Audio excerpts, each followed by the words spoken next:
বাংলাদেশের সুপারস্টার শাকিব খান, তার সাবেক স্ত্রী শবনম বুবলী এবং তাদের সন্তান শেহজাদ খান বীরকে নিয়ে ভক্তদের আগ্রহ সবসময় তুঙ্গে। বুবলী নিজেই জানিয়েছেন তাদের ছেলের অনুভূতি, বাবার প্রতি তার ভালোবাসা। কিভাবে কেটেছে এই বিশেষ মুহূর্ত?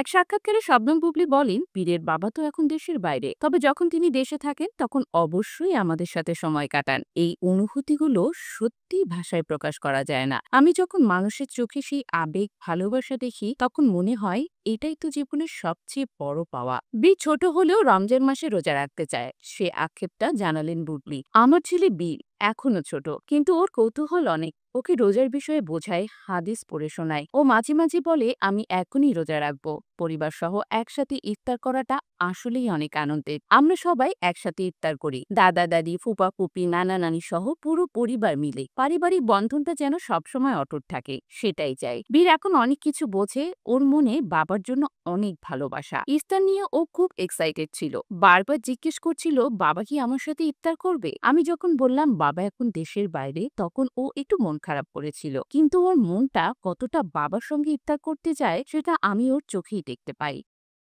ছোট বীর বাবার সঙ্গে ইফতার করতে চায়, বাবার জন্য অপেক্ষা করে থাকে। এই ভালোবাসা চেয়ে নিখাদ আর কিছু কি হতে পারে? শাকিব খান কি জানেন তার ছেলে ঠিক কতটা তার জন্য অপেক্ষা করে? বীরের অনুভূতি জানলে হয়তো তিনি আবেগ আপ্লুত হবেন। বুবলী আরো বলেন, আমি যখন কাজে বের হই তখন বীর খুব খোঁজ খবর নেয়। মাঝে মাঝে ফোন দিয়ে জিজ্ঞেস করে, মা আমি কি আসবো, তোমার কিছু লাগবে? ও যেন আমার অভিভাবক হয়ে উঠেছে। সবাই ওর জন্য দোয়া করবেন। সন্তানের জন্য বাবার ভালোবাসা যেমন বিশাল, তেমনি সন্তানের জন্য বাবার অস্তিত্বই সব। শাকিব বুবলীর ছেলে ইফতার মুহূর্ত ভক্তদের মনে দাগ কেটেছে। এই রমজানে হয়তো বিয়ের সবচেয়ে বড় চাওয়া বাবার সঙ্গে একসাথে ইফতার করা। শাকিব খান কি ছোট্ট ইচ্ছা পূরণ করবেন?